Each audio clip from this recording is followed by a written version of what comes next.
Big boss Telugu షోకి Manas top 5 వరకు వచ్చి వెళ్ళిపోయారు. ఇప్పుడు బిగ్ బాస్ 7 తెలుగు సీజన్లో అమర్దీప్ ఉన్నారు. అమర్దీప్ అండ్ మానస్ ఫ్రెండ్స్ కాబట్టి అమర్దీప్ గురించి మానస్ కొన్ని విషయాలైతే షేర్ చేసుకున్నారు.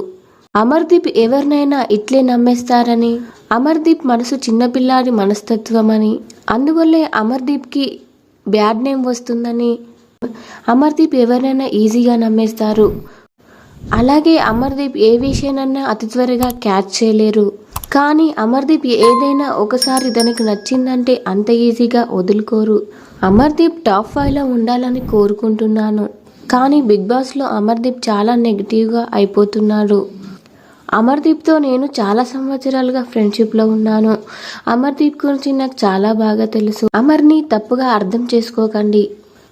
అలాగే మీరు బిగ్ బాస్లో చూస్తున్న అమర్ వేరు, బయట అమర్ వేరు. అమర్దీప్ రియల్ లైఫ్లో ఇలా ఉండడు, కానీ బిగ్ బాస్లో చాలా నెగిటివ్గా వెళ్తుంది అమర్దీప్ లైఫ్. ఒక విధంగా చెప్పాలంటే రైతు బిడ్డ పల్లవి ప్రశాంత్ని ఆ విధంగా మాట్లాడడం వల్లే నెగిటివ్ అయ్యాడని అనుకుంటున్నాను. అమర్దీప్ పల్లవి ప్రశాంత్ని తక్కువ అని అనలేదు, కానీ వ్యవసాయంతో పాటు చాలా రంగాలు ఉన్నాయని ఇషి మాట్లాడారు. అంతేకాని వ్యవసాయ రంగాన్ని తక్కువ చేయడానికి కాదు. నాకు పల్లవి ప్రశాంత్ అంటే చాలా ఇష్టం. అలాగే అమర్దీప్ అంటే కూడా చాలా ఇష్టం. వీళ్ళిద్దరూ బిగ్ బాస్ హౌస్లో స్నేహితులుగా ఉంటే చూడాలనుకుంటున్నాను.